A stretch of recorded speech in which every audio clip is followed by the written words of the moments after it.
ಇನ್ನು ರಾಜ್ಯದಲ್ಲಿರೋದು ರೈತ ವಿರೋಧಿ ಸರ್ಕಾರ ಅಂತ ವಿಪಕ್ಷ ನಾಯಕ ಆರ್ ಅಶೋಕ್ ಈಗ ಗುಡುಕ್ತಾ ಇದ್ದಾರೆ. ಕಾಂಗ್ರೆಸ್ ಸರ್ಕಾರಕ್ಕೆ ಮೊದಲು ನಾಚಿಕೆ ಆಗಬೇಕು.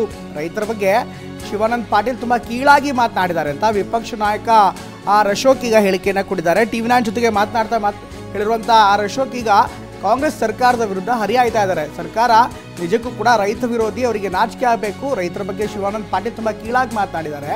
ಕಾಂಗ್ರೆಸ್ ಸರ್ಕಾರ ರೈತರನ್ನ ಹಗುರವಾಗಿ ಕಾಣ್ತಾ ಇದೆ. ರಾಜ್ಯದಲ್ಲಿ ಬರಗಾಲ ಬಂದರೂ ಕೂಡ ಪರಿಹಾರ ಮಾತ್ರ ಕೊಟ್ಟಿಲ್ಲ. ರೈತರ ಶಾಪಕ್ಕೆ ಗುರಿಯಾಗಿರೋ ಸರ್ಕಾರ ಬಹಳ ದಿನ ಇರಲ್ಲ ಅಂತ ಚಿಕ್ಕಮಗಳೂರಿನಲ್ಲಿ ವಿಪಕ್ಷ ನಾಯಕ ಆರ್ ಅಶೋಕ್ ಹೇಳಿಕೆಯನ್ನ ಕೊಟ್ಟಿದ್ದಾರೆ. ಈ ಬಗ್ಗೆ ನಮ್ಮ ಪ್ರತಿನಿಧಿ ಜೊತೆಗೆ ಮಾತನಾಡಿದ್ದಾರೆ ಅಶೋಕ್. ಅವ್ರೇನ್ ಮಾತಾಡಿದಾರೆ ನೋಡೋಣ. ರೈತರು ಬರಗಾಲಕ್ಕಾಗಿ ಕಾಯ್ತಾರೆ, ಯಾಕಂತ ಹೇಳಿದ್ರೆ ಸರ್ಕಾರ ಕೊಡುವಂತಹ ಪರಿಹಾರಕ್ಕಾಗಿ ರೈತರು ಕಾಯ್ತಾರೆ ಅಂತ ಒಂದು ಶಿವಾನಂದ ಪಾಟೀಲ್ ಅವರು ಒಂದು ಸ್ಟೇಟ್ಮೆಂಟ್ ಕೊಟ್ಟಿರುವಂಥದ್ದು. ಇದ್ರ ಬಗ್ಗೆ ಮಾತನಾಡಲಿಕ್ಕೆ ವಿರೋಧ ಪಕ್ಷದ ನಾಯಕರಾಗಿರುವಂತಹ ಅಶೋಕ್ ನಮ್ಮ ಜೊತೆ ಇದ್ದಾರೆ. ಅವ್ರನ್ನ ಮಾತಾಡ್ಸೋಣ. ಸರ್, ಈಗ ಸಚಿವರು ಶಿವಾನಂದ ಪಾಟೀಲ್ ಅವರು ರೈತರ ಬಗ್ಗೆ ಒಂದು ಹಗುರವಾದಂತಹ ಒಂದು ಸ್ಟೇಟ್ಮೆಂಟ್ ಕೊಟ್ಟಿರುವಂಥದ್ದು. ಸರ್, ಇದ್ರ ಬಗ್ಗೆ ನನಗನ್ಸುತ್ತೆ ಈ ಕಾಂಗ್ರೆಸ್ ಸರ್ಕಾರ ಸಿದ್ದರಾಮಯ್ಯನಿಂದ ಹಿಡಿದು ಎಲ್ಲ ಮಂತ್ರಿಗಳು ರೈತರನ್ನು ಹಗುರವಾಗಿ ತೆಗೆದುಕೊಳ್ತಾ ಇದ್ದಾರೆ. ಬರಗಾಲ ಬಂದಿದೆ, ಪರಿಹಾರ ಕೊಟ್ಟಿಲ್ಲ. ಇದೇ ಶಿವಾನಂದ ಪಾಟೀಲ್ ಹಿಂದೆ ರೈತರ ಆತ್ಮಹತ್ಯೆ ವಿಚಾರವಾಗಿ ಸಂಬಂಧಪಟ್ಟಂತೆ ಹಣ ಜಾಸ್ತಿ ಕೊಡ್ತಾರೆ, ಅದಕ್ಕೋಸ್ಕರ ಮೊದಲು ಕಡಿಮೆ ಕೊಡ್ತಾಯಿದ್ರು 1 ಲಕ್ಷ, ಈಗ 5 ಲಕ್ಷ ಕೊಡ್ತಾರೆ, ಅದಕ್ಕೆ ರೈತರ ಆತ್ಮಹತ್ಯೆ ಮಾಡ್ಕೊಳ್ತಾರೆ ಅನ್ನೋ ಭಾವನೆಯನ್ನು ವ್ಯಕ್ತ ಮಾಡಿದ್ರು. ಈಗ ಮತ್ತೆ ನೋಡಿದ್ರೆ ಬರಗಾಲ ಬರಲಿ, ಅದು ನೋಡಿದೆ ನಾನು, ಫ್ರೀ ಕೃಷ್ಣಾ ನದಿ ನೀರು, ಫ್ರೀ ಕರೆಂಟು, ಫ್ರೀ ಬೀಜ, ಇದಕ್ಕೆಲ್ಲ ರೈತರು ಕಾಯ್ತಾ ಇರ್ತಾರೆ ಅಂತ ಅವಹೇಳನಕಾರಿ ಮಾತಾಡಿರೋವಂಥದ್ದು. ಇಂಥ ಒಂದು ಕೆಟ್ಟ ಸರ್ಕಾರ, ರೈತ ವಿರೋಧಿ ಸರ್ಕಾರ, ಇವರಿಗೆಲ್ಲ ನಾಚಿಕೆ ಆಗಬೇಕು ಸರ್ಕಾರಕ್ಕೆ. ಈ ಥರ ಹೇಳಿದಾಗ ಮಂತ್ರಿಗಳ ಮೇಲೆ ಏನು ಕ್ರಮ, ಮೊದಲು ಹೇಳಿದಾಗೂ ಏನು ಮಾಡಲಿಲ್ಲ. ಈ ಥರ ಹೇಳಿಕೆ ಕೊಟ್ಟಾಗ ಅಟ್ಲೀಸ್ಟ್ ಮುಖ್ಯಮಂತ್ರಿಗಳಾದರೂ ಅವ್ರ ಮೇಲೆ ಕ್ರಮ ತೆಗೆದುಕೊಳ್ಬೇಕಾಯಿತು. ರೈತರನ್ನು ಕಡೆಗಣಿಸ್ತಂಥ, ರೈತರ ಶಾಪಕ್ಕೆ ಗುರಿಯಾಗಿರೋ ಸರ್ಕಾರ ಇದು ಭಾಳ ದಿನ ಉಳಿಯಲ್ಲ ಅಂತ ಅನಿಸುತ್ತೆ. ಸರ್, ಒಂದು ಕಡೆ ತೀವ್ರ ಬರಗಾಲ, ಈ ರೀತಿಯ ಸ್ಟೇಟ್ಮೆಂಟ್ ಕೊಡಿ, ಎಲ್ಲೋ ಒಂದು ಕಡೆ ರೈತರಿಗೆ ಒಂದು ತೊಂದರೆ ಆಗಲ್ವಾ ಸರ್? ಇಲ್ಲ, ರೈತರ ಮನಸ್ಸು ಮೇಲೆ ಆಘಾತ ಮಾಡ್ತಾ ಇದ್ದಾರೆ. ರೈತರು ಮೊನ್ನೆನೂ ಕೂಡ ವಿಧಾನಸಭೆ ಅಧಿವೇಶನ ಆದಾಗ ನಾವೆಲ್ಲ ರೈತರ ಸಾಲ ಮನ್ನಾ ಮಾಡಬೇಕು ಅಂತ ಹೇಳಿದ್ರಿ. ಎಕರೆಗೆ 25,000 ರೂಪಾಯಿ ಕೊಡಬೇಕು ಅಂತ ಹೇಳಿದ್ರಿ. ಯಾಕಂದರೆ ನಾವು ನಮ್ಮ ಸರ್ಕಾರ ಇದ್ದಾಗ, ನಾನು ಕಂದಾಯ ಸಚಿವನಾಗಿದ್ದಾಗ ನಾವು ಡಬಲ್ ಕೊಟ್ಟಿದ್ದೀರಿ.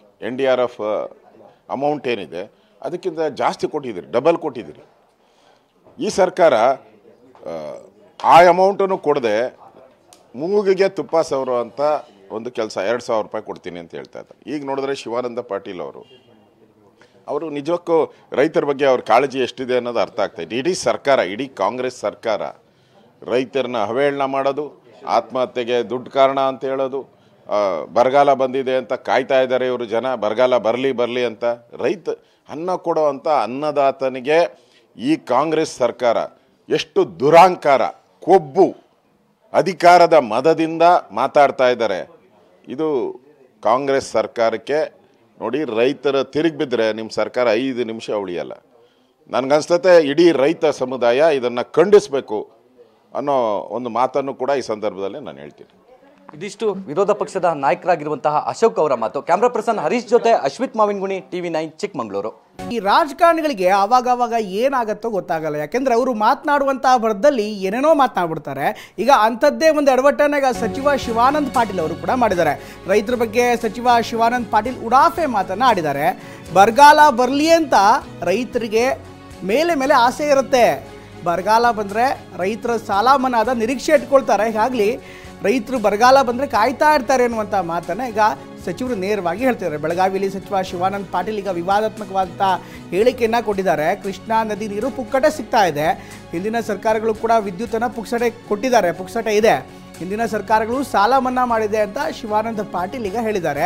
ಅವ್ರು ಹೇಳುವಂಥ ಮಾತಿನ ದಾಟಿಯಲ್ಲಿ ಈಗ ಸಾಕಷ್ಟು ವಿವಾದಗಳು ಕೂಡ ಸಿಲ್ಕೊಂಡಿದೆ. ಪ್ರಮುಖವಾಗಿ ರೈತರು ಬರಗಾಲ ಬರಲಿ ಅಂತ ಕಾಯ್ತಾನೆ ಇರ್ತಾರೆ ಅನ್ನುವಂಥ ಮಾತಿದೆಯಲ್ಲ, ನಿಜಕ್ಕೂ ಕೂಡ ಒಬ್ಬ ಸಚಿವರಾಗಿ ಈ ರೀತಿ ಮಾಡ್ಬೋದಾ ಅನ್ನುವಂಥ ಪ್ರಶ್ನೆ. ಅವರು ಮಾತನಾಡುವಂಥ ರೀತಿಯನ್ನು ನೋಡ್ತಾ ಇದ್ದರೆ ಸಾಕಷ್ಟು ಸಹಜವಾಗಿ ಪ್ರಶ್ನೆಗಳು ಮೂಡುತ್ತೆ. ಹಾಗಾದರೆ ಶಿವಾನಂದ ಪಾಟೀಲ್ ಏನು ಮಾತಾಡ್ತಾರೆ ನೋಡೋಣ.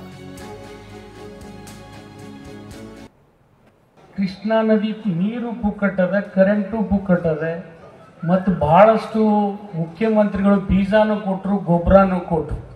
ಇನ್ನು ರೈತರಿಗೆ ಏನಪ್ಪ ಅಂತಂದ್ರೆ ಒಂದೇ ಆಸೆ ಇರ್ತದೆ, ಮಗನ ಮ್ಯಾಗ ಬರಗಾಲ ಬೀಳಲಿ ಅಂತೇಳಿ. ಯಾಕಂದ್ರೆ ಅದು ಸಾಲ ಮನ್ನಾ ಆಗ್ತದೆ. ರೈತರಿಗೆ ಏನಪ್ಪ ಅಂತಂದ್ರೆ ಒಂದೇ ಆಸೆ ಇರ್ತದೆ, ಮಗನ ಮ್ಯಾಗ ಬರಗಾಲ ಬೀಳಲಿ ಅಂತೇಳಿ. ಯಾಕಂದ್ರೆ ಅದು ಸಾಲ ಮನ್ನಾ ಆಗ್ತದೆ. ಹಂಗೆ ಬಯಸ್ಬಾರ್ದು.